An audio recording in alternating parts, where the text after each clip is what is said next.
Welcome to this audio session recording taken at the Agroforestry Show, which was organised in September 2023 as a partnership between the Woodland Trust and the Soil Association. For more session recordings, go to agroforestryshow.com or explore and subscribe to the Agroforestry Show YouTube channel. Enjoy!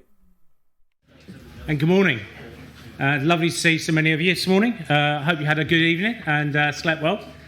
And it's a beautiful, cool start of the day, so it's really good. So my name's Martin Lyons. I'm a farmer in Cambridgeshire, but I'm also the Chief Executive of the Nature Friendly Farming Network.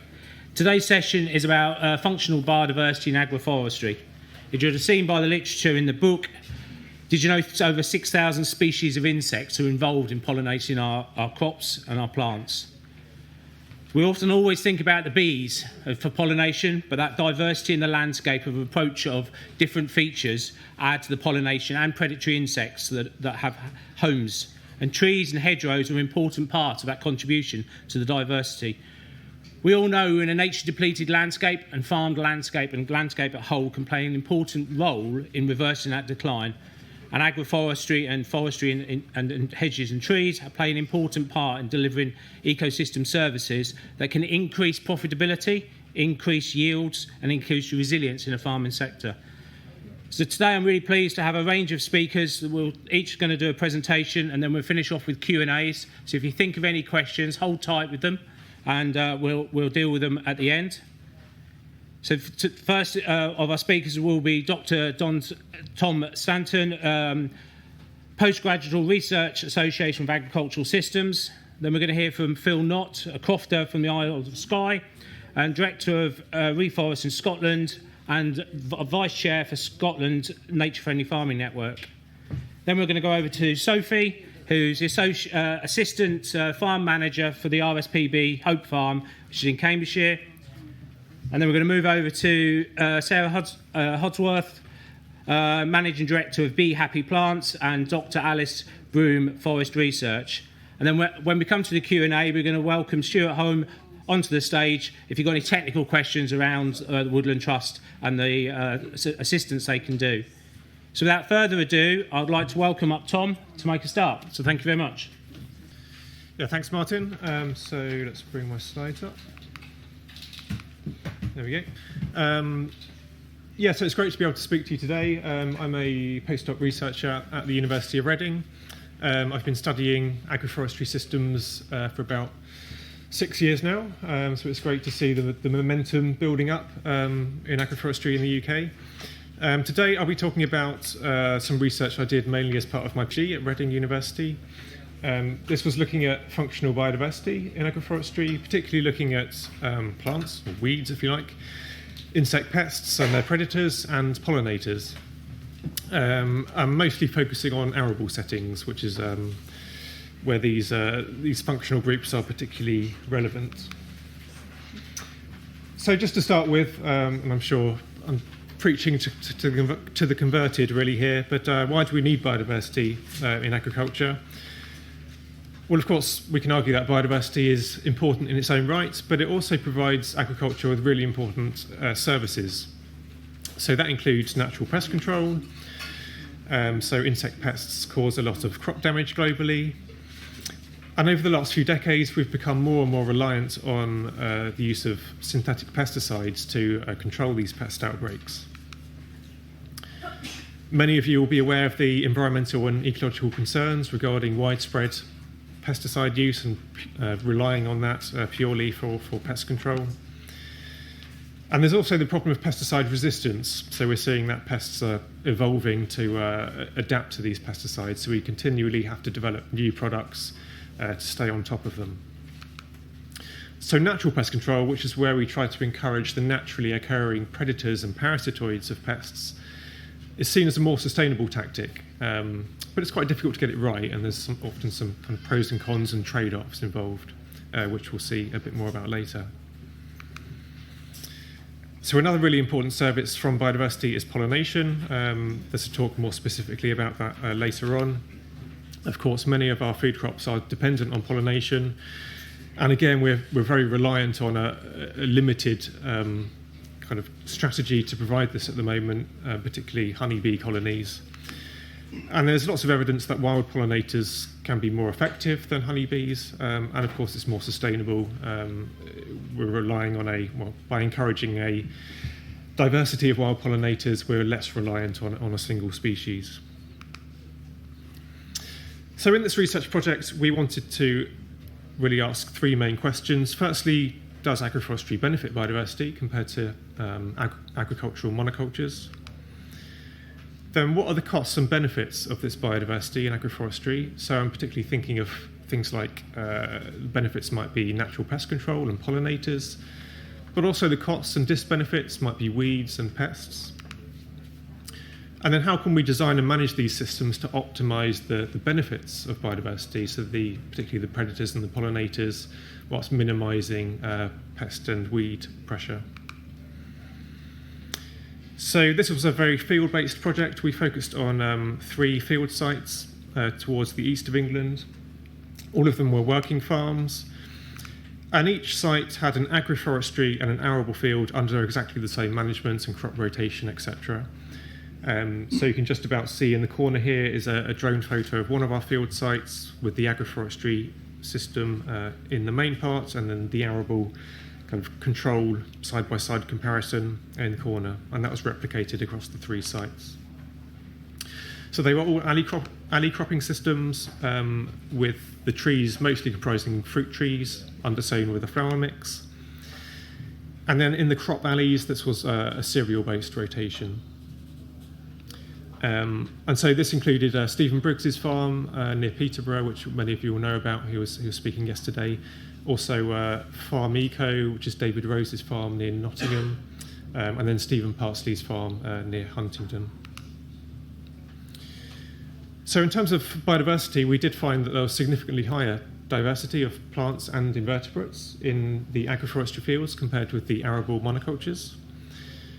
And interestingly, there was a stronger effect at kind of lower down the food chain. So we found particularly strong effects on plants and invertebrate diversity, and then that seems to kind of slowly filter up the food chain. But we then wanted to go a step further to look at what these species were in agroforestry. So what are there particular species that we're promoting by planting trees in arable fields? And that's supported by lots of previous research in the UK and globally. So in terms of pest regulation, we found a significantly higher, what we call functional diversity of predators and parasitoids in agroforestry. And that basically means that we had lots of different types of predators, if you like. So different predators controlling different pests at different times of year. And this is important because there's good evidence in the literature from agriculture generally that this is a good indication of natural biocontrol. So what you want, if you want to encourage natural pest control, is you want lots of different types of predators rather than a big population of one type. And that's what agroforestry seems to be good at. In terms of the pest populations, we did find a few trade-offs, and really the evidence suggests this leads to a change in pest management. And this graph kind of summarises that. So we looked at a few different groups of pests. The pests in green on the left here, they were all significantly suppressed in agroforestry versus the arable fields. Then the ones in grey, there was no significant difference. But we did find that there were more slugs in the agroforestry fields. And we think we can explain that in terms of the kind of characteristics of those pests. So the ones on the left, which were suppressed in the agroforestry, tend to be more mobile species, which were attracted to certain resources in the arable fields. Whereas the ones on the right, particularly the slugs, are obviously less mobile, and they're benefiting from some kind of resource provided by the tree rows, such as microclimate. In terms of the weeds, we found a similar pattern actually, that there were kind of trade-offs and a slightly different plant community in the agroforestry fields.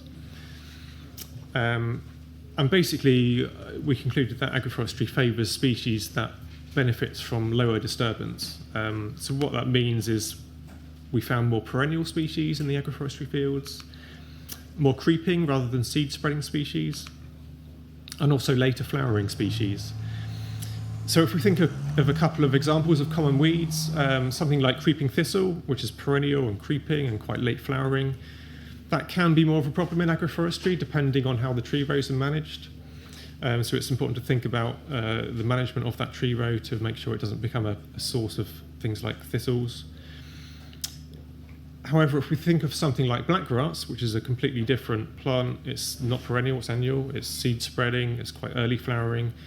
Blackgrass loves a big disturbed monoculture, and we found actually slightly lower blackgrass abundance in the agroforestry fields. In terms of the pollinators, I won't talk about too much about this because you'll hear more later, but this was a more kind of simple universal benefit to the pollinators. So we found strong, consistent and significant benefits to all the different pollinator groups, including hoverflies, bumblebees, and particularly on the smaller solitary bees. I'll just point out the scale, if you can just about see that on the kind of vertical axis there. So it's showing about 200% more of the small solitary bees in the agroforestry versus the arable monocultures. And that's probably because these species are, just because they're smaller, they're less mobile, and so they're particularly benefiting from the tree rows, which are essentially providing habitat corridors across the fields. And again, that's supported by lots of other previous and ongoing research. So finally, I just wanted to mention an experiment we did looking at the effect of understory management. And by understory, I mean the vegetation below the trees, which I think is often kind of forgotten about in agroforestry alley cropping systems. So in this experiment, we compared uncut flowering vegetation below the trees to a vegetation strip that was mown once per month, basically to cut out any flower cover. And we replicated this across 5 different blocks. This was an apple alley cropping system, so we chose 5 different varieties of apple, and then in each of those varieties we compared the flower strips versus the mown strips. And we found lots of benefits of having these tall flowering understories below the trees in terms of biodiversity. So we found more pollinators visiting apple flowers above the flower strips, so it seems to be bringing pollinators in. We also found significantly more predators early in the season in the apple trees above the flower strips. And probably that's because these flower strips are providing a good overwintering resource for the predators, which then early in the season can move up into the trees. That's really important for aphid control. So interestingly, we found that there are significantly fewer aphid colonies in the trees above the flower strips compared with the mown strips. And that then even translated into fruit damage from aphids. So there's a nice kind of cascade effect going on there. We also found that there was a spillover effect into the adjacent crop alley, so there were significantly higher diversity of predators and parasitoids in the crop adjacent to the flower strips. And then some arable pests, particularly thrips, were less abundant in the arable crop next to the flower strips. We did some economic modelling based on the kind of reduced cost of labour and the reduced fruit damage, and came up with that would be worth about £230 per hectare of agroforestry just by having those flower strips in place. However, there are some possible disadvantages that we didn't really have time to look at, one of which is possibly rodent damage by having that tall vegetation under the trees. Weeds, so I mentioned creeping thistle earlier. If that's a concern, it might be better to go in and mow it a bit more regularly. Potentially competition with the trees or the arable crop. And also something that the farm workers mentioned was the labour to collect the windfall apples, where the vegetation was taller. So just to conclude, we saw that there's good evidence that agroforestry increases plant and insect diversity. But we found mixed effects on pests and weeds. So really there's a change in insect, pest and weed management issues in agroforestry. But there were consistently strong benefits to pollinators. And I think my kind of take home from this is to think about the vegetation under the trees, not just the trees themselves, and how important this can be for enhancing not just biodiversity, but the types of biodiversity you really want on your farm, like pollinators and predators. And that's it. I'm happy to take any questions later. Thanks very much to the farmers who are involved in this study. And yeah, most of this work has been published as well, so feel free to check that out or get in contact with me if you have any questions. Thanks very much. Thank you very much.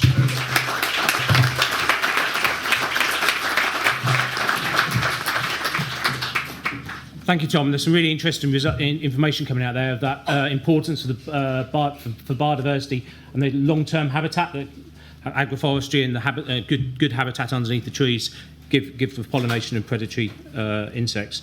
I forgot to mention earlier, don't forget to use social media and tag everyone in.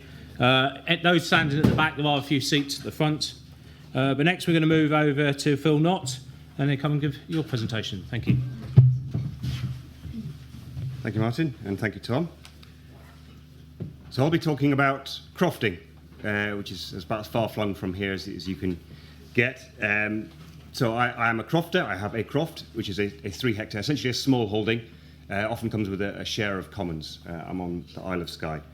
We've built a whole brand of our croft around the biodiversity that supports us. But I have to stress that we are a productive unit and producing food, fuel and fibre. Not on the scales that we're seeing here, but all the same, it's producing. Forgive the Dad's Army arrows to get started, but context is important for this. So Isle of Skye, just by the blue arrow on the left there, that's showing the Gulf Stream as well of influence. So we're 57 degrees north. The colours you're seeing on the map there are not helpful for agriculture at all. So the bright greens and yellows, the nice arable bits of Scotland, the good grade of land, we're on grade, in Scottish terms, we're in 5.3, which is suitable for rough grazing only. And that's most of crofting is deemed to be suitable for rough grazing only, and the payments reflect that. We're in the township of Drumfern, as you see on the right there, so at the head of Loch Airshort and Knocknadal. But essentially, there's nothing really stopping winds from 2,000, 3,000 miles. It's oceanic right there. We've got a little bit of shelter, as you'll see with the topography. But it's rough. It's rough ground all in. Our crop was planted up under a forestry grant scheme about 17 years ago. And with that, as with most forestry grant schemes, there's a high density of planting. So probably 60, 70% of the trees thrown in the mix there. And we moved in 8 years ago. So the trees were 8 years old. So you're seeing trees that are just about the height of this marquee, I suppose.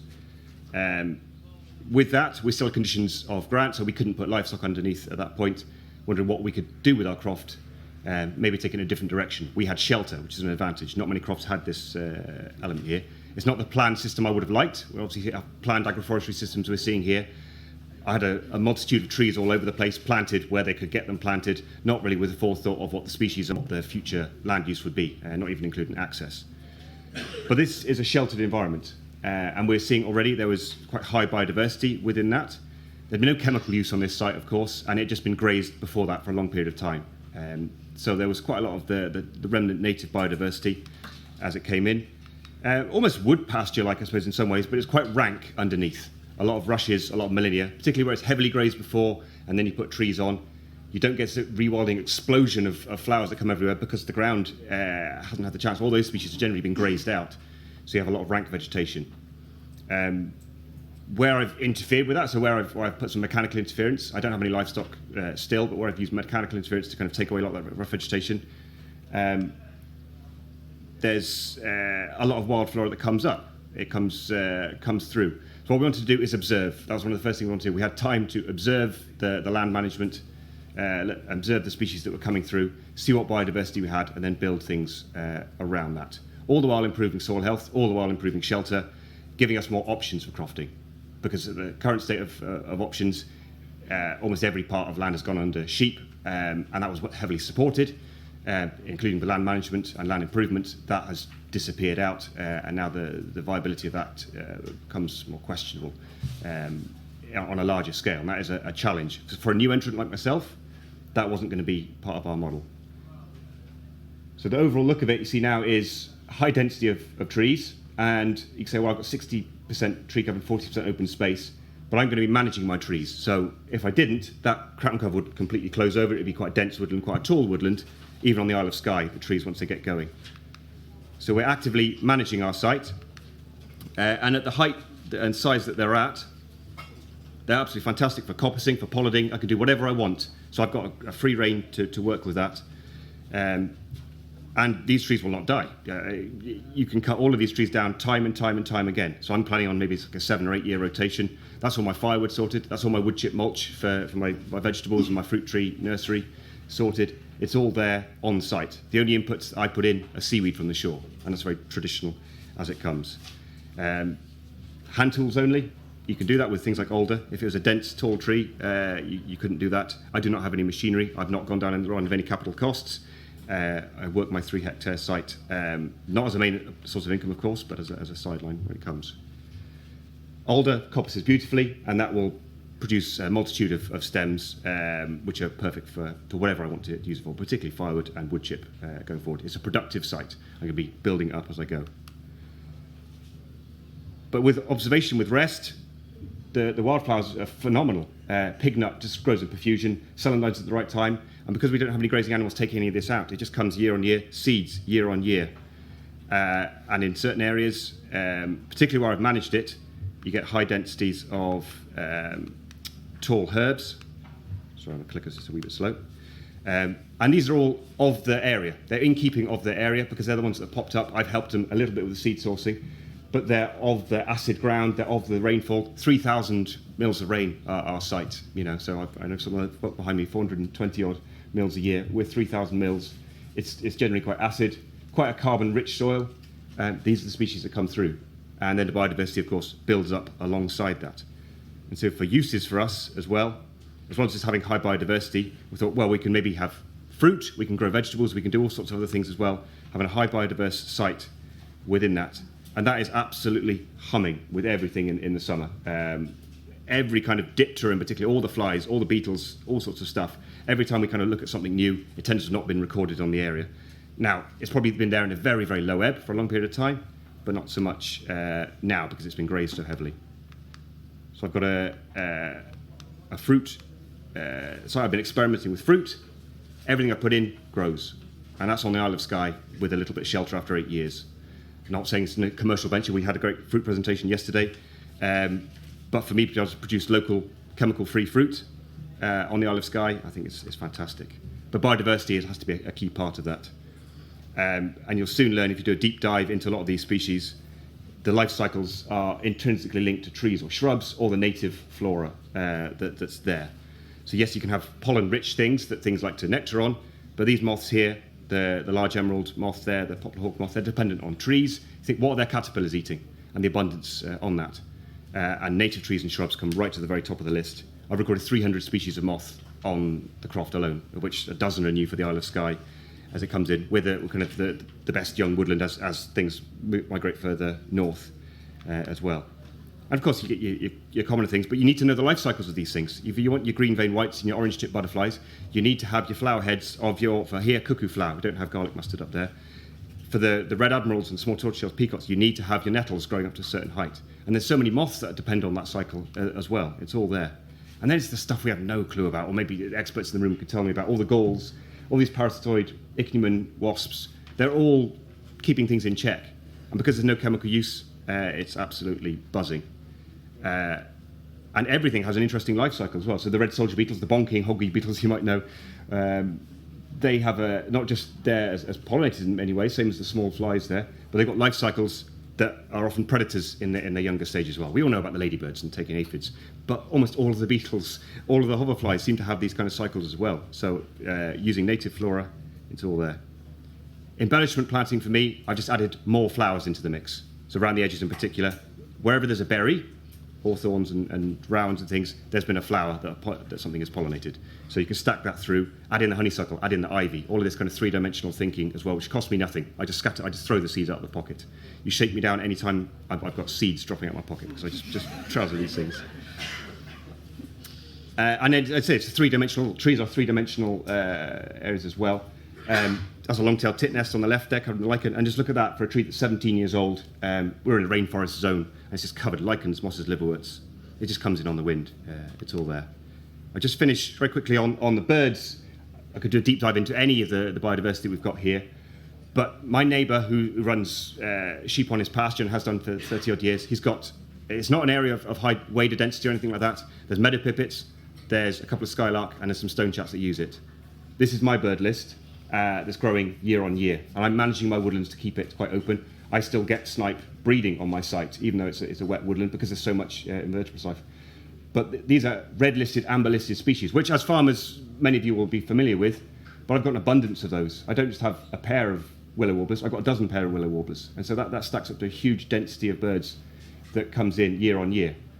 And I'm not too precious about my site either, because it's a managed site, it's an active site. The birds have to come along with me. If I've got a garden warbler in a corner, I'll realise that they need that kind of slightly taller vegetation with denser undergrowth. I'll make sure I've left that kind of habitat somewhere on the croft, but it doesn't stop me managing the areas on rotation, outside of the breeding season, of course. So I'd say definitely my takeaway would be take a deep dive into some of the species and just find out their actual habitat needs, particularly for the invertebrates. If you find a moth or something, what does it actually need? What does it feed on? And tie into that. I'm advantage I've got that local native biodiversity on site. I know in some areas you need to add things in. We'll come out in the next presentation. That's great. And that's me. Thank you very much.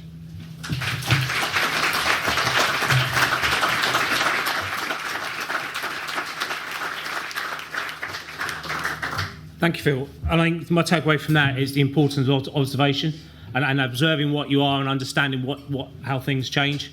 But also going onto a site that's already got lots of trees in and mould it into the shape of things you want it to do, rather than just think it's overgrown, and it's a continued management and welcoming wildlife in and understanding the life cycle of the wildlife, so you can keep the habitat going all the time somewhere on your croft. So that's really, really interesting. And do hold your questions to the end, and do keep making a note, and we'll have hopefully a good bit of time to ask questions. So far the speakers have been very good at keeping to time, so hopefully we'll carry on that theme. Next we'll move on to Sophie, please. I feel like that was a jab, Martin. But I do have a tendency not to keep to time, so do stop me if I need to. So hi, I'm Sophie. I'm the Assistant Farm Manager at RSPB's Hope Farm in Cambridgeshire. So completely the opposite end of habitat and management from Phil. We have not very many trees in Cambridgeshire. It's very flat and very open. And I'm just going to talk to you a little bit about our alley cropping system that we have put in place on Hope Farm. So these are just sort of the things I'm going to look to cover. So planning out agroforestry, I'm going to talk to you a bit more about how we thought about what we were doing, because a lot of the other speakers are covering more of the in-depth biodiversity aspects. So we're looking at our end goal, where on the farm, our field layout, what trees, what ecosystem services we were hoping to achieve, and then the business implications. So weirdly, we found that the best place to start when planning an agroforestry or tree management system incorporating into your farm is your end goal. If you don't know where you're going, how are you going to plan what you're putting in? So you can go for production, which can look at fruit and nut, it can be timber, it can be bioenergy or biomass, or you can be looking more towards non-production, so you're looking for benefits for livestock or biodiversity, climate, water protection, air, any of the above. So for us, we picked for our production end, we wanted fruit and nut, we wanted food production. So once we'd sort of narrowed it down to that, we then had to pick where on the farm. So this is Hope Farm. It's 181 hectares of heavy Cambridgeshire clay soil. Our field sizes range between 2 hectares and 34 hectares. It's quite big and open. And this is the field that we have picked for our agroforestry. You can see the strips going through there quite nicely. So the reason we've picked that is you can see the east side of the farm is where a lot more of the existing woodland habitat is in the landscape. So that big oval on your right-hand side, left-hand side, the big oval, is actually an ancient elm woodland owned by the Wildlife Trusts. And we have got a couple of pockets of woodland down that side as well. So having it on the east side makes more sense to help connect those existing habitats around the landscape. All of these boundaries that we've got down this east side are also either shelter belts or quite heavy treed hedges. So again, it helps to connect that habitat down that side. But these 3 big fields on our west-hand side, where we've put these pink dots, these are very, very big, open, arable fields. And they're very important for our open nesting farmland birds. So Hope Farm has got a 23-year running monitoring set, so we are very, very aware of where all our breeding birds are on our farm and how we can best support them. And these 3 big fields are very, very important for our skylark, our lapwing and our corn bunting populations. So we definitely didn't want to risk putting trees in that field without really knowing how that's going to impact those populations that are already red listed and struggling. So we've kept away from that side. The field is also quite a nice shape. It's pretty square, where we've kept off some areas for countryside stewardship, and it lends itself really nicely to north-south planting, which we did need, keeping it in arable to reduce the shading. So if we're looking at the field layout in a little bit more detail, in the field we have gone for fruit trees and nut trees, and we've ended up with 3 different types of trees in here because we also added some broadleaves in for the wind protection. Apples are particularly susceptible to windfall, and we are in the flatlands, so we do get quite a nice rolling wind that comes through there. So we've got 24-metre cropping alleys and headlands, and under the trees we have got 6-metre wildflower margins. We thank Tom's research for helping us in deciding to really give the space and the consideration to what goes under those trees, and we've given them a lot of space and a lot of flowering resource underneath them. We've got a mixture of the broadleaves spread throughout the field, so that's the blue lines, and we've got them to the north and to the south because we do get the wind from both sides. And in terms of planting, we've had to think differently about those products. So the broadleaves have all gone in quite densely planted because they're a windbreak. We want them to be nice and thick. The apples we've had to plant really spaced out because they're very susceptible to disease. And the cob nuts we've been able to put a bit more densely planted because they're a slightly different management system. But when thinking about then what trees we put in, there were lots and lots of things to consider. So they need to be suitable for heavy clay, which can be very wet in the winter, very dry in the summer. They need to be suited to the climate, and that's our climate now and our climate in 30 or 40 years when the trees are mature and or in their almost going over some of the apple trees. It needed to fit in with our arable operation. We don't really want to be having to faff with the trees when we're also trying to do all of our busy time of year for arable. So I don't want to be trying to harvest the apples whilst I'm also trying to harvest, well, not me, Martin's trying to harvest our crops. I wanted them to be fast growing because we are in a research trial, so we want to be able to churn out data a little bit quicker. And also part of the decision was to diversify our business, so being able to see that return on investment quicker makes more sense. We had to have the discussion about native versus non-native. So that's always a bit of a difficult conversation with trees. The native, we obviously are really important for the biodiversity benefits that we want to achieve, but the non-native and the commercial varieties do tend to be better for production. So we've ended up with a mix of the two. We couldn't have things that sucker because we are in the middle of an arable field, and I really don't think Martin would appreciate if trees started appearing out in the middle of the wheat. We also had to think about the water requirements for the trees. So things like willow, very water hungry, they're going to go looking for drainage, not something you want in the middle of an arable field. If they're suited to the landscape, so what trees are already in Cambridgeshire, what should already be in Cambridgeshire, we wanted to build on that and not start introducing things that shouldn't really be there. And then lastly, we also had to consider if they're suitable for livestock, because we do want to be using sheep as part of our arable rotation, so we don't want to be putting trees like sycamore or oaks that have toxic properties for livestock. I'll skip that bit, but I'll go into more detail on that on some of the other slides. So we ended up with 203 apple trees of 13 varieties, 280 broadleaf trees of 7 species, not 8, and 521 cob nuts of 3 varieties.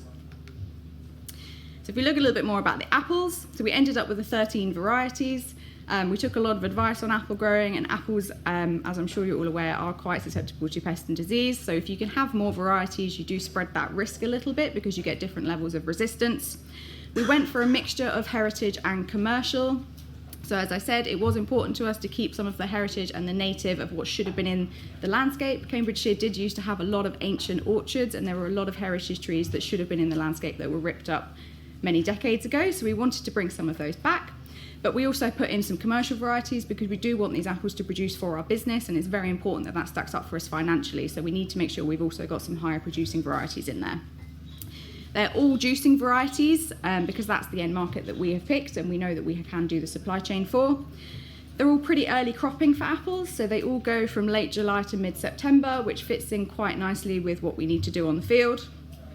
We went for 2 pollination windows, so we've got pollination B and C, so they'll all cross-pollinate each other, but we've also extended that flowering period a little bit, just to give that biodiversity a little bit of extra boost with the flowering. The apples, as I said, they're 5 metre planted, single space, and the varieties were completely randomly planted, just again to try and help break up that pest and disease. We have found they're quite high maintenance, or higher maintenance than we were expecting, though definitely not as high maintenance as some of the other options we had originally considered. So when we were talking about fruit, we did also look at pear, plums, cherries, quinces, but plums and cherries are an issue with birds, and we are an RSPB farm, so we didn't feel that netting our trees was maybe the best view for our public image. So we moved away from them quite quickly. Pears and quinces are a little bit trickier if you're not a practiced fruit grower, so we thought apples were probably the safest bet to start with. But they are relatively high maintenance. They do need that annual prune in the winter to make sure we're keeping that really nice goblet shape. They will all be hand harvested, so there is an extra labour cost in there. And they should start producing for us at 4 or 5 years old, so they are 3 years old now. So we're hoping that possibly next year or the year after we will actually start to be able to take a little bit of crop off of that. Then the next we picked the cob nuts. So we only went for 3 varieties of cob nuts. The pest and disease of this tree species is much less of a concern, so we didn't really need to worry about that. We just went for the 3 varieties to make sure we had good cross-pollination. The hope is that we'll be taking the cob nuts for oil. That does mean that they can be quite late harvested into late October, but we will have to see how many we lose to squirrels to see whether or not that is still viable or whether we need to do some control in there. But the nice thing about the cob nuts is you then do have the other options of products. So we could take the nuts green and sell for fresh cob nuts if easier. We can also take the biomass because it is a hazel product, so we can take several products off of it. Now these are much more densely planted. They're 2 metres double spaced randomly planted, and that's because we have got a coppice cycle in place where we'll take out, they're diagonally planted, so we can take out the left side on a coppice cycle and then the right side, so you're still going to have a lot of space for either side of those rows. They're much lower maintenance, pleased to report. And they will also all be hand harvested, so there is that labour cost, and they will start producing at 3 to 4 years old, so hopefully next year we'll be able to start taking cob nuts. And then the broadleaves, so we put these in a bit later in the planning when we finally realised that we were going to need some wind protection in the field, so they were a bit of a last minute planning addition, and we started with 6 species, some that were pretty solid choices. The common alder was a bit of a gamble, we just wanted to see if it would take. It did not. Particularly because after the first year they were planted, we had one of the longest droughts in Cambridgeshire's history. Alder did not appreciate that. But the alder was replaced last year with wild service trees, which after doing some research we found should definitely be in our landscape but have disappeared, so we've had a little experiment re-putting them in. This year we're also going to be introducing some rowan to replace a few that we lost, because again they are already found in our hedgerows and landscape, and they're a really nice addition to the biodiversity resource. All of the broadleaves are native. There was no discussion about native, non-native for these trees because they're not production, so having them native gives the extra biodiversity benefit. They're all suited to the landscape and or already found in the landscape. And they're very minimal management, so they're my favourite trees currently. So the ecosystem service implications, so as I said, this is a research trial, so this is something we are looking at really closely. We want to find out exactly what happens in this field because of our agroforestry. So for biodiversity, we are doing a lot of invertebrate monitoring so that we can find out what happens to these populations in the flower strips under the trees, but also what's then spreading out into our field. So we're taking a lot of measurements directly under the trees, in the trees themselves, and then right out into our cropping alleys, into the middle of them, so we can see how far these benefits are actually impacting our arable cropping.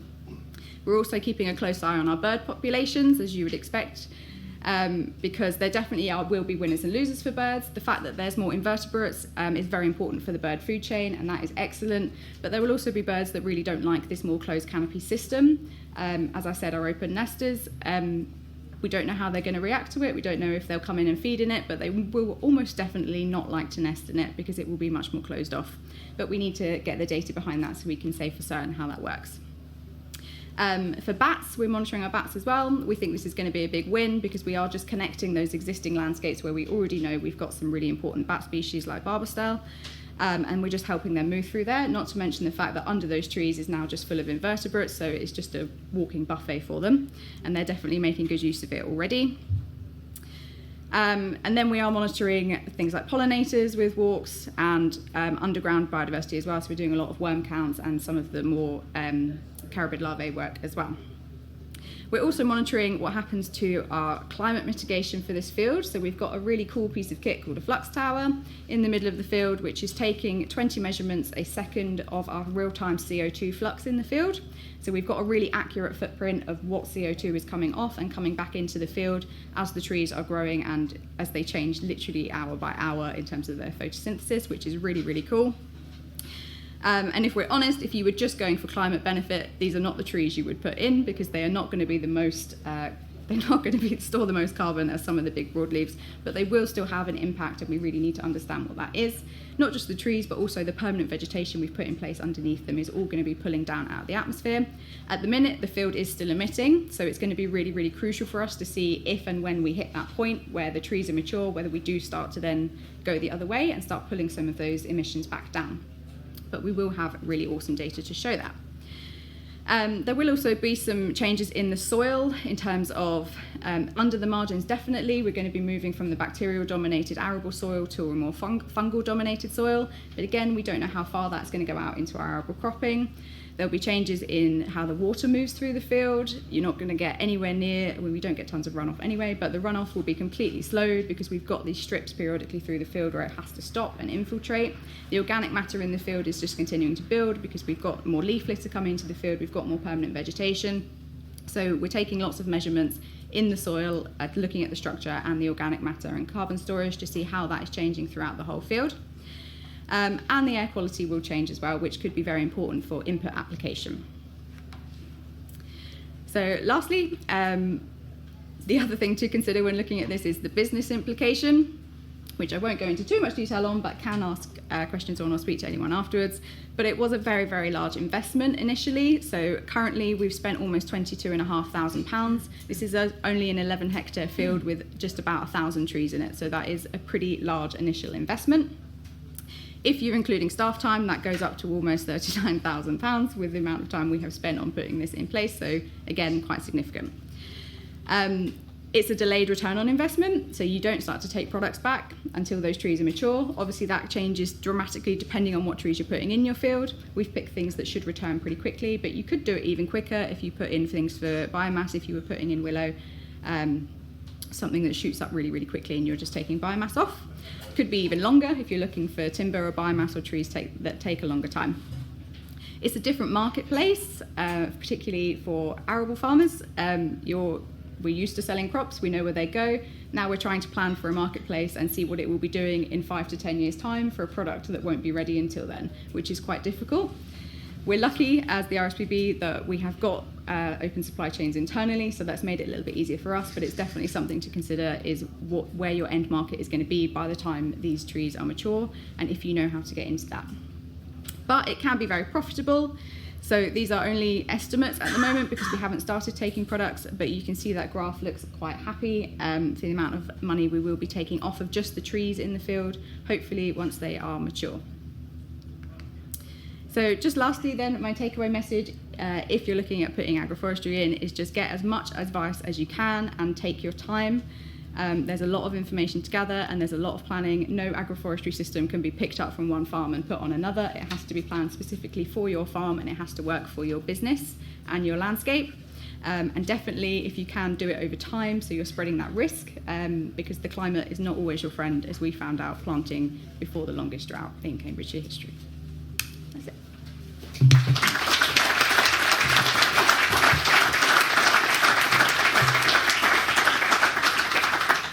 Thank you very much. And yeah, lots of detail around there about planning and advice. And it gives me an opportunity to remind everyone that Woodland Trust are hosting design workshops and planning workshops on their stand, so do go and visit them today.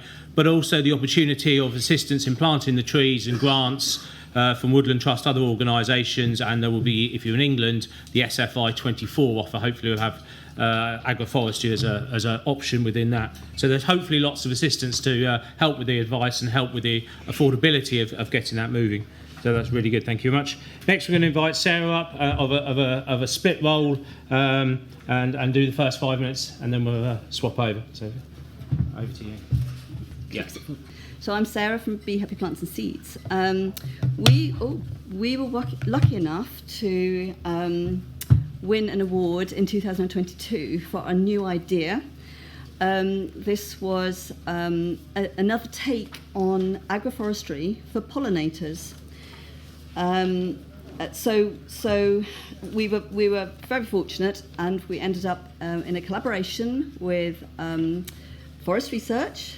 Mrs. Alice will be speaking later, and the Soil Association. Now, we've been Soil Association certified since 2002, so it's a long time. We started out just growing medicinal herbs, and then just culinary herbs and salads for market. But I think the epiphany came in 2008 or something, or a little bit earlier, when all the evidence with pollinator declined. So we specialised from then on in all plants for pollinators. So moving on. So why agroforestry pollinator plantations? So the idea originally, I suppose, stemmed, in my lifetime, I grew up on a woodland in the Blackdown Hills my father managed, and it was completely brimming with wildlife, all wildlife, birds, pollinators, insect biomass, if you like, everywhere. And in my lifetime, I have been appalled to see this decline. So I'm going to, I'm just going to read this for you, because this moment, I don't understand why everybody isn't stopping and thinking about this. So a recent study conducted over 27 years in 63 nature protected areas in Germany, that's not farmland, that's protected areas, found a more than 75% decline in flying insect biomass. That's all pollinators as well. So just take a moment to digest that fact. So where could we be in another 27 years if we don't do something about it now? Another quote from the United Nations Food and Agriculture Organization. Almost 90%, in actual fact I found out that it's actually 87%, of the world's flowering wild plants, that's approximately 308,000 species, depend to varying degrees on animal pollination for their reproduction. Okay, and then the third shocking quote I'm going to read to you. Professor Andy Purvis. Oh. Right. That is a ringtone, sorry. Professor Andy Purvis, he's actually from the Natural History Museum in London. He analysed patterns of change in abundance and diversity of 39,000 species of plants and animals. And he calculated a biodiversity intactness index for each country. It estimated the UK ranks 189th of 218 countries, making us one of the most nature-depleted countries in the world. Right, so this is sort of a wake-up call, isn't it? At our nursery, we try to, we're organic, obviously. We use no sprays, no chemicals. We only use really seaweed, which you crofters also use, which makes the plants very healthy, because the plants have immune systems like humans, and you want to nurture that from a young age in plants. So seaweed really helps to feed them the right way. Any plants which get diseases, we just compost, or we burn, or we dispose of in appropriate ways. But the thing we've noticed since we've been naturalising plants where we live is that the pollinators are returning. So we started with the green desert, if you like, and over the last 20 years, we're now just buzzing with life. And there we go. So, for example, Echium vulgare, I could sing the praises of. That's the second in on the top row. Very nectiferous. This is a native wildflower, which we don't really see around a lot. And some people even say, is that native? Yes, it's a very cool. And that flowers all summer long. And then on the bottom row to the left, that's a campanula. And this has very specific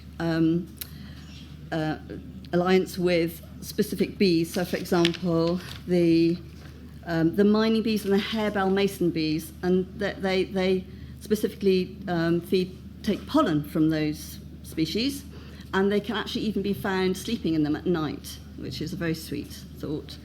And then on the very right-hand side of the bottom row, Geranium pratense, another native. This is a meadow cranesbill. This naturalises really nicely in heavy. We've got heavy clay soil there. Naturalises really nicely with quite aggressive grasses, and you can actually just plant a few plants, and they will self-seed. And then before you know it, you've got them, and they're just beautiful too. 2 minutes. Sorry? 2 minutes. Oh my gosh, right, I have to hurry up. I'm going to read you this one last quote. This is again from the United Nations Food and Agriculture Organization. Bees and other pollinators are fundamental for the health of ecosystems and food security. However, intense monoculture production and improper use of pesticides pose serious threats to pollinators by reducing their access to food and nesting sites, exposing them to harmful chemicals and weakening their immune systems. So this is sort of a call to action for organic farmers, and again, you know, they're thriving on organic farms. There's actually a quote from 2014. Oxford University conducted a 30-year study, and they discovered, and this is in 2014, headed by Sean Tuck. They discovered that the number of species is 50% higher on organic farms. They knew that in 2014, and they had been studying that for 30 years. So just to remind everybody of that fact. And then let's move on. The benefits of pollinator-centric agroforestry. Well, the major benefit has got to be reversing the decline in pollinators, reversing, least halting, but if not reversing. And I would just love to tell you about a project happening in Guernsey, and this is headed by Dr. Miranda Bain, very inspirational. She's heading something called the Pollinator Project with the Guernsey government. And by 2025, they will have banned all major pesticides. And this has got the backing of all the residents on Guernsey. And they had an amnesty of pesticides, and they were amazed that all the residents of Guernsey brought so many home sort of stashed pesticides. They didn't know what half of them were. Some of them were DDT, some of them were still fuming in their bottles. And they thought they could just have a couple of boxes for this amnesty. They end up having to have 3 wheelie, like skip trolleys to take away with all these pesticides that everybody was very, very happy to get rid of from their cupboards. So let's all do this. Let's all get rid of our pesticides and stop using them. Right, and I'm very happy to tell you that Alice is going to walk us through this new interactive database. I should just explain. On these leaflets, there's a QR code which you can walk through, but this is the amazing interactive database that we won this award for, which hopefully will help the cause. So Sarah's been our inspiration. She's a nursery grower. She wants to provide or inspire other nursery growers to provide plants for trees and shrubs for agroforestry systems that are going to be helpful for pollinators.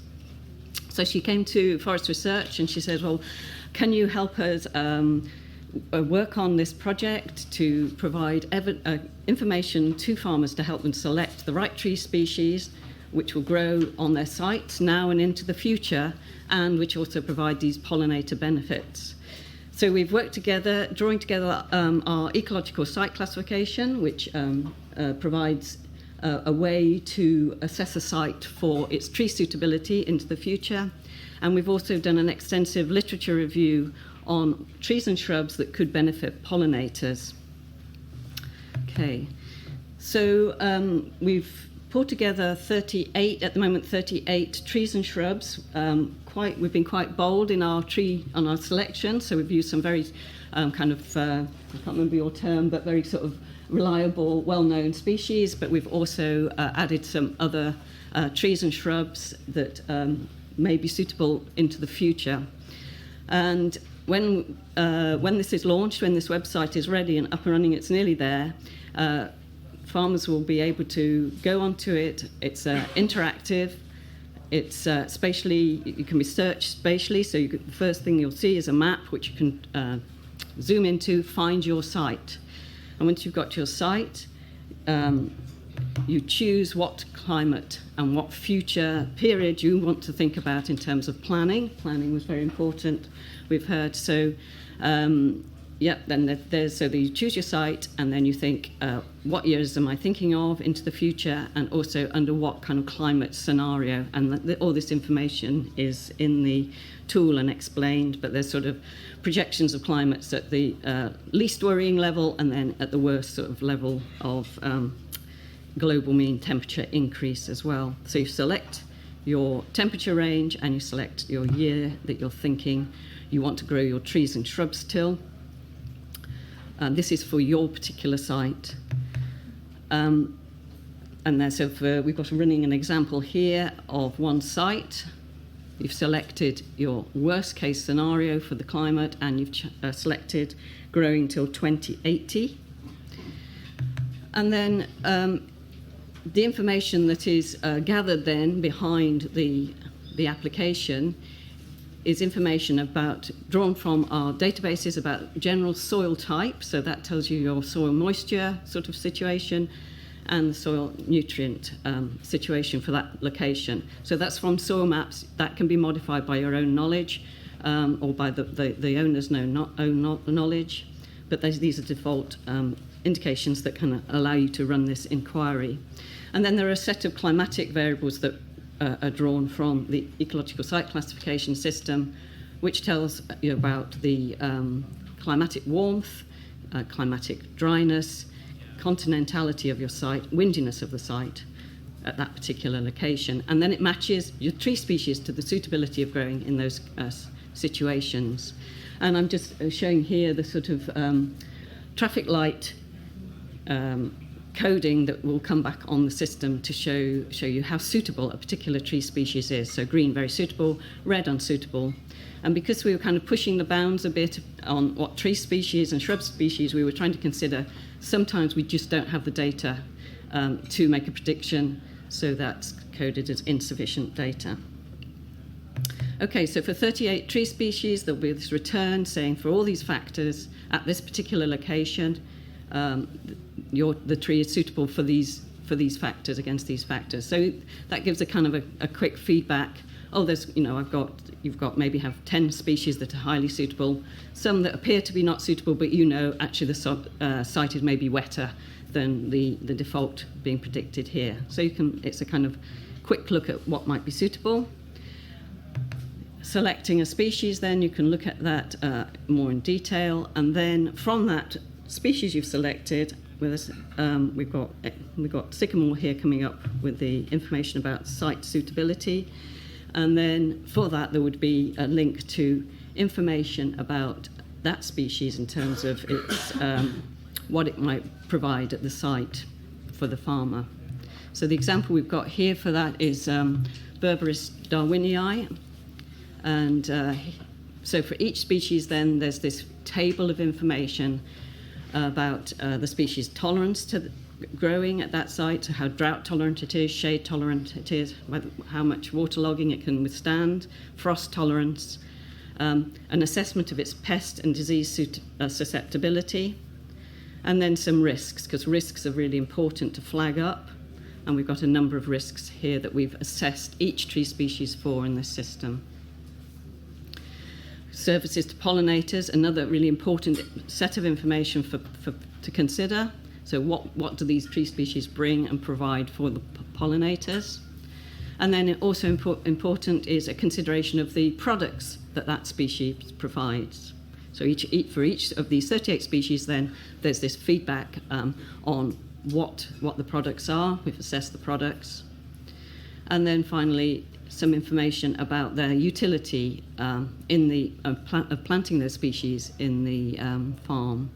So whether it will fix nitrogen, for example, whether it will accumulate organic matter, phytoremediation, deacidification, sorry, I can't say it, deacidification, and windbreak, all these different utilities that species could provide at the site by planting it. So a quick table of information about each species that you've selected for your site based on its suitability for future climates.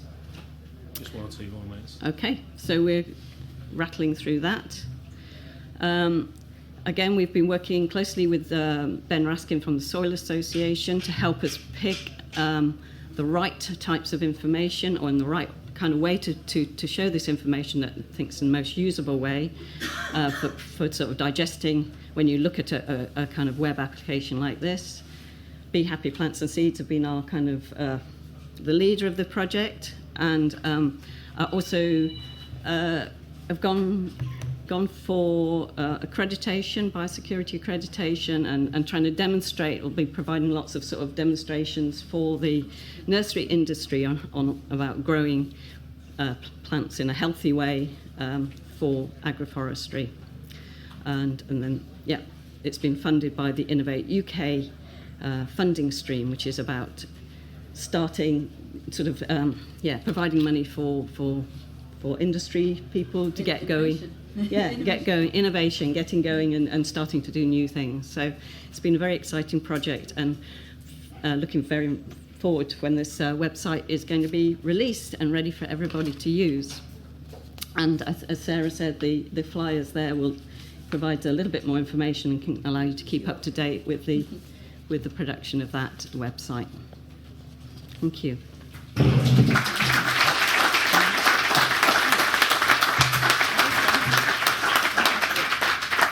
Thank you, Sarah and Alice. And hopefully, if you all got a leaflet on your chair, if you haven't, pick one up before you leave. I think it looks like a really useful resource to be available, and hopefully look forward to logging in and being able to use it.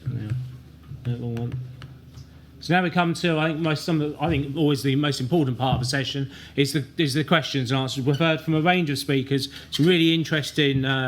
How to get advice, what's needed, what's the benefits of biodiversity, and how do you stack enterprises. Certainly on our own farm in Cambridgeshire, we've seen, by concentrating on understanding what biodiversity needs, I've seen, as a not an organic farmer, we don't need insecticides across the farm. Understanding how we stack up the benefits of predatory insects, pollinators, where trees fit in, vertical hedgerows for vertical flower margins, it all adds up. So we've heard from the speakers. Now it's down to you to ask questions. We should have a roaming mic for each side. Don't ask your question until you've got the mic in your hand, but if you'd like to raise your hands, we'll try and make a start on the questions. We've got one at the back there, that side. So wait till you get the mic, and then they can pick you up, and then if it's to an individual, ask. If not, it's to the panel. I'll wait for the panels to raise their hands to say which one. And before I start, I must remember to invite a guest up back onto the stage. So let's come and join us, Phil. You want to come? Yeah? Sorry. Stuart, yeah. Sorry. Stuart from Woodland Trust for any technical questions, because I shan't be able to answer them. Sorry, thank you very much. Right, question. Hi, I was just wanting to ask, I think it was Sophie from the RSPB. I was just wanting to ask, one, what portion of your kind of costings or your investment, I suppose, really fell down to the monitoring side of things? Because it's often quite an overlooked or difficult part to fit alongside your agroforestry scheme, isn't it? It's usually quite costly. And the second question, just to be cheeky, is there's usually, we found there's kind of like a chicken and egg situation of either going ahead and planting without a supplier, without a partner to use the produce already lined up because you've got to wait so many years before it actually produces, or you try and do that in advance, but it's a bit of a chicken and egg situation. I was just wondering what your experience was of this planting your apple trees. No, somebody. Can I just talk? Oh, I can. So the costs that I put up there are just for the tree establishment and management, so that wasn't any of the monitoring costs at all. Again, that is something that we sort of keep separate because that isn't something that every person putting that in would do, so they don't need to account for that cost. The flux tower was a very expensive piece of kit that we were lucky enough to be externally funded by a very generous donor. And the monitoring that we're doing ourselves, we're using our own staff, internal resource and science time to produce. But yes, there is a much more significant cost associated with the detailed monitoring that we're doing. In terms of the market, I think it is a chicken and egg, but I think you have to be aware of your end market goal. and do your research into where you're hoping your product's going to go, and make sure you've got a really good understanding of how that market works. So for us, for instance, for apples, the apple market is actually quite saturated, and it's quite a difficult market to then break into. Cider production is quite oversaturated, and to sell it for eating, unless you've got your own farm shop business where you're going to do it that way, is almost impossible, because they have to meet such a crazy criteria to go into supermarkets that we are not planning to put any chemicals or sprays on those trees. They will just never meet. So juicing was the only real option, and we were able to do that through our own supply chains through cafes on our reserves. So we have that supply chain, and we're confident that will go in that. But yes, definitely picking a product that you know you can get into the supply chain for is crucial, but also being aware of then what other products you could maybe take from those trees or other supply chains you could use if that doesn't pan out by the time your tree starts producing is also really important. So for the cob nuts, the reason we've gone for oil is because we already produce rapeseed oil that we do from Hope Farm. And as we all know, oilseed rape is not the most reliable crop for us to continue to grow, though we are still growing it. We can't do it every year, so we can't always meet that demand. So the oil fits in perfectly for us there to be able to meet that market we've already built. But we are aware that there are other products we can take off those trees if that doesn't work. So yeah, it definitely is a chicken and egg, because you're planning for a market so far in advance. It's a bit difficult to know exactly how it's going to work, but you have to be aware of where you can go with it. Thank you very much. Question this side? Hi, I was really interested in hearing your plant search and kind of filter system, because I'm literally this week launching a plant search and filter system for native plants and trees. It's got like over 40 plants, over 40 trees and shrubs on it. It's called bynative.co.uk. And you can filter by soil conditions, by soil type, and things like that. So I wonder if I can potentially partner with you and try and get some of the information which you've got, because I think they'll be useful. One of the things I found when building it, though, is that there's a lot of species of native tree and shrub which just aren't available in the UK, and they're just not being grown by UK growers. Things like Midland hawthorn, which are quite common in the wild, but they're just not being grown by growers, and it would be really useful to get them into planting schemes. I was wondering how we can potentially fix that problem. Well, yes, I think that there are the hawthorns available and all these native species available. A lot of these nurseries that produce these native and UK grown from seed, obviously here, are small, and they aren't these big sort of the big names, if you like, that are out there, and they're not in the garden centres, so you won't see them in the garden centres. So they're very specialist nurseries. Now, there's a new scheme which I should have told you all about, and that is called. There are two new schemes really. One's called Plant Healthy, and this is backed by DEFRA, which is a new biosecurity sort of practices really for nursery people. And there's another one which is the Woodland Trust, UKISG, UK and Ireland sourced and grown. Now, it's just so important that all nurseries now in the UK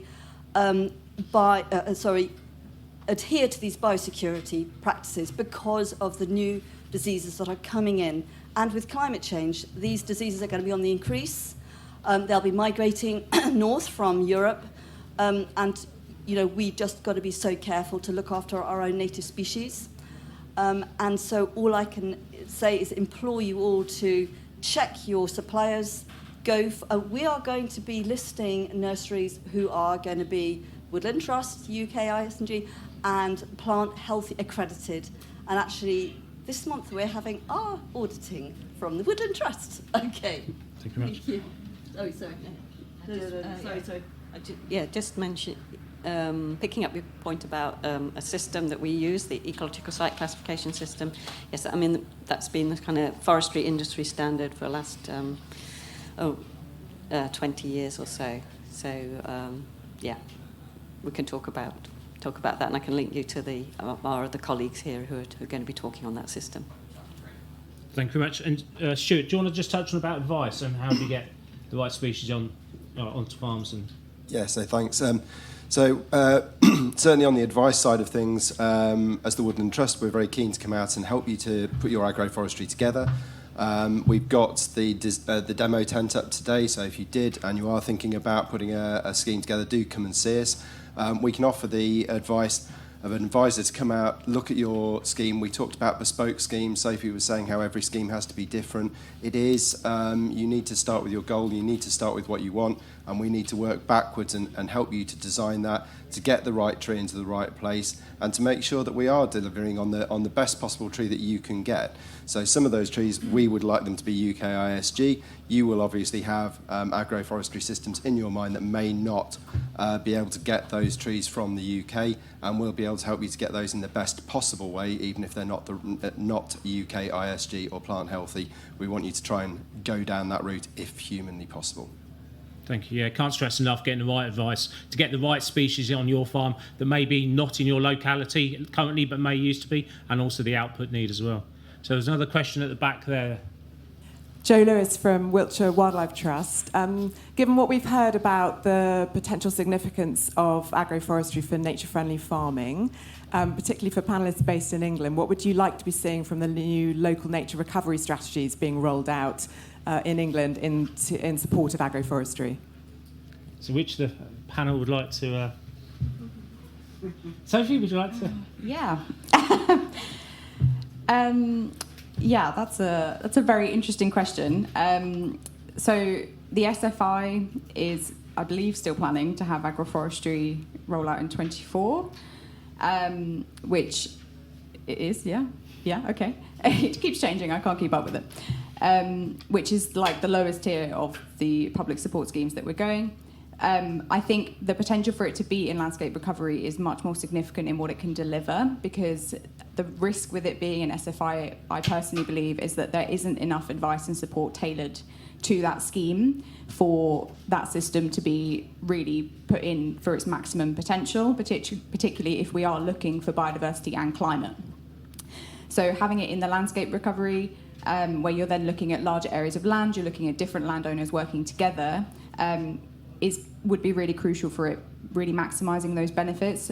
So as I said, with our planning, we didn't just look at where works on Hope Farm, we were looking at our wider landscape and saying, okay, the Wildlife Trust have their SSSI ancient elm woodland, that actually having our trees nearer that and building that side of the landscape makes more sense for the connectivity for those species, not across our farm, but across that much wider area. And that's kind of the risk with the lower schemes, is that there isn't any consideration for that. So having it in tree planting of any kind in the higher scheme would definitely be, I think, much more beneficial, because you're going to have the wider landscape and you're going to have several landowners working together to make sure they're, you know, one of them could put it in one year on this side of their farm, and then the other one could put it in another year on that side of their farm, and that could be 1,000 hectares apart if they're, you know, Cambridgeshire has some, or East Anglia has some very large land holdings, that actually that connectivity then doesn't add up. So yeah, I would definitely prefer to see more of it in the higher tier schemes where you've got more tailored advice and you've got landowners working together to maximise those benefits for biodiversity and for climate, than potentially in the low scheme. Anyone else want to add anything? Yes, so I am involved in another agroforestry research project, and working closely with a range of different stakeholders, a number of policy people who are having influence on the different grant schemes, and sort of gathering that information to feed in to sort of underpinning those schemes and scheme development, and including LMERs. And so we are gathering information about the biodiversity and the winners and losers that might be result from putting introducing trees into landscape. So we are trying to kind of support and provide that evidence, which then hopefully will pick up and then drive that through that whole sort of wildlife management sort of side as part of the system. Thank you. Yeah, from my own experience, only thinking and focusing around individual actions on individual parts of the field doesn't deliver a whole farmed approach, and you don't see the multiple benefits of understanding the role of pollinators and trees in a diverse landscape, joining it all together to improve resilience, profitability, biodiversity. The journey of SFI is about individual things. We really need to see that landscape approach and joining up advice and a landscape approach of what farmers can do to get the right things in the right place and join it all together. we all hope that SFI will improve over the next few years, fingers crossed. Next question. There was a question down here earlier. Yes, just this one here. Thank you. Could you give us a run through of the species that you found most successful in the understory for pollinators, please? Was the question the most useful species for pollinators? Was that? Yeah. I'll let you talk after this. But in my research, we didn't specifically look at the value of different species. From what I understand of the literature, it's really important to have a diverse range of different flower types. So some species, like bumblebees, have really long tongues, so they like things like clovers that they can access with their tongues, but other shorter tongue species, like hoverflies, might not be able to access those so well, so they might benefit from more open flowers, like daisy-type flowers or dandelion-type flowers. So having a range of different flower types, from tube-like flowers to more open, like daisy-like, dandelion-type flowers, is really important. And I think those open flowers are particularly important for natural enemies as well, so things like parasitoids of aphids really benefit from those more open flowers. So it's not just about providing clovers and vetches and things. Think about different types of flower structures. Yeah. Anyone else want to add that? Well, only in that there'll be a number of shrub species available through that website that we've talked about, that APP for future. So some of those might form a good understory species. And for me, I would stress local native plants. For a start, there's going to be more biodiversity built up around that. But for me, I'm time poor. I'm not going to be managing my area, so I'm looking for perennial plants. And on the whole, those are deeper rooted. They're permanently set in place. They're tapping into more nutrients down below, and they're in keeping of the area. They tend to be self-seeding. Even if they don't seed in particular years, they keep coming back year after year after year. So for us, where we are, the hogweeds, the big umbellifers, the hogweeds, the angelicas are really, really strong, and they've got the structure that provides habitat over winter as well when they break down, and the range of flowers that comes through. So for us, roseberry willow as a kind of pernicious weed for some folk, creeping thistle in place doesn't tend to last with us, but they're all very, very high in nectar at certain periods of time and provide certain habitats. But perennial, locally appropriate, I would say. Thank you very much. And another question, anyone? At the back there? Thank you. Just along the lines of that last question, is there advice you could give on seed mixes that you would use in the understory, or do you just let what comes naturally, or any advice on that? I'll have a quick start because of where I am. I'm lucky it's been a livestock area that's not had herbicide applications. So our mix is local and native and appropriate, and I look basically on the road verges and see what's locally appropriate as well, and I can take the seed from that. So I don't have to look towards seed mixes and things. So for me, I just look locally. I'm very, very fortunate in that situation. And you've always got some in your pocket as well, haven't you? Indeed. Shake me down and I'll be all sorts of seeds. So for ours, we established our flower margins actually a year before we did the tree planting, to make sure we really had the flower margins going well before we added the trees. And I believe it was an oak bank native wildflower seed mix, which we just put in. It was a lot of annuals, and it's still a lot of annuals, as you've seen from my first picture. It's a lot of oxeye daisies. But we're not planning to reseed that. So what we're just going, as the trees grow up, a lot of those aren't shade tolerant, and a lot of the perennials will just come in on their own. We've got a lot of wildflower margins around the fields and around the farm, and those species will just come in. So we just put in quite a nice annual mix to start with, just to really get the establishment and the flower margin going, and then we're just going to let what happens happen. It'll have its annual cut in September, where we cut and remove half each year, and that's it. Anyone else want to add anything? I'll just mention that in the study I mentioned earlier, that study farm, I think, used the standard countryside stewardship mix, which I think is CS8. So that works quite well on that farm. Another one of our study farms used a clover mix. And the advantage of that is that clovers are quite tolerant to being cut regularly. And that farmer was quite concerned about thistles, so he quite regularly went in and cut the understory. Which the clovers didn't mind that, and obviously they have nitrogen fixing benefits as well. Stuart? So I was just going to say that Preparation is really key to this. So we take look at whether we need to do subsoiling, any sort of cultivation work. You only get to do it once with agroforestry, with the majority of times. So really sort of think about what mix you're going down. And we've done several schemes where we've looked at that as being an addition to the agroforestry. So there's been sort of herbaceous layers that can then be cropped and used as well. So I think it's quite important to really think about that before you put your trees in. Thank you very much. And another question was down here. Mike's just coming to you. People hand up high, and then the mic will see you. Hi, I just wondered at Hope Farms if you're going to put your monitoring and research on the website or make it publicly available. It all sounds intriguing. See what happens. Yes, yeah. So everything at Hope Farm is completely transparent. So all of our accounts are online, and all of the data that we produce is all online. The agroforestry data isn't available yet, simply because it's not processed yet. So we did our first year of, well, we've done 2 years of full invertebrate sampling. The bird results are available year on year because we do that as a whole farm anyway. But we are planning to release data as and when it becomes available, and then there'll be a full really high analysis report sort of after 10 years will be the end point, when we've got years and years of data.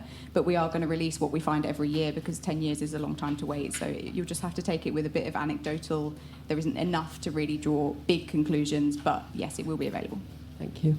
Let's get the question just in front of you. Yeah, on the flux tower, what's driving your CO2 flux the wrong way at the moment? What mechanisms are doing that? And are you also measuring the methane flux? Sadly, we're not measuring the methane flux. Measuring methane and N2O is slightly more complicated than CO2. It is more money, yes. We are looking at getting some gas chamber work, which is a smaller scale, so that we can pick up some of those conclusions, and we can draw the correlation to the CO2 so that we can get a better indication of what's happening with those gases from the CO2. What drives the biggest CO2 spikes at the minute are our nitrogen applications, which will not be any surprise to you. We are pretty much no-till, but we do still have odd cultivations. So the field did have a light cultivation this autumn because it was wet when we were combining, thanks to our very wet August. So it's had a very light combination, so there was a spike then. But yeah, so it's the arable operations. Whenever they happen, there is a CO2 spike. Cool. And as an arable operator, it's eye-opening just to see the fluxes you think are innocent activities, and just starts putting the evidence back of why we need to change our approach, and particularly around fertilisers and soil movement. So, another question there? Yes, it's to the whole panel really. Looking at the investment costs of agroforestry or any type of forestry planting, could I have your views on natural regeneration on parts of the farm that are either unproductive, or I'm not sure whether there's going to be any funding in the future on this line of not planting, but actually making use of the land that's well, I'll start a little bit. We've big advocates of natural regeneration where it works. I think it's absolutely excellent. I think it can really work very well depending on your agroforestry outlooks. So if you're looking for wood pasture, it works really well. We've recently done quite a lot of work at Wimpole, which is a National Trust site down at Cambridge, not very away from Hope Farm, where we put in 50 hectares of natural regeneration.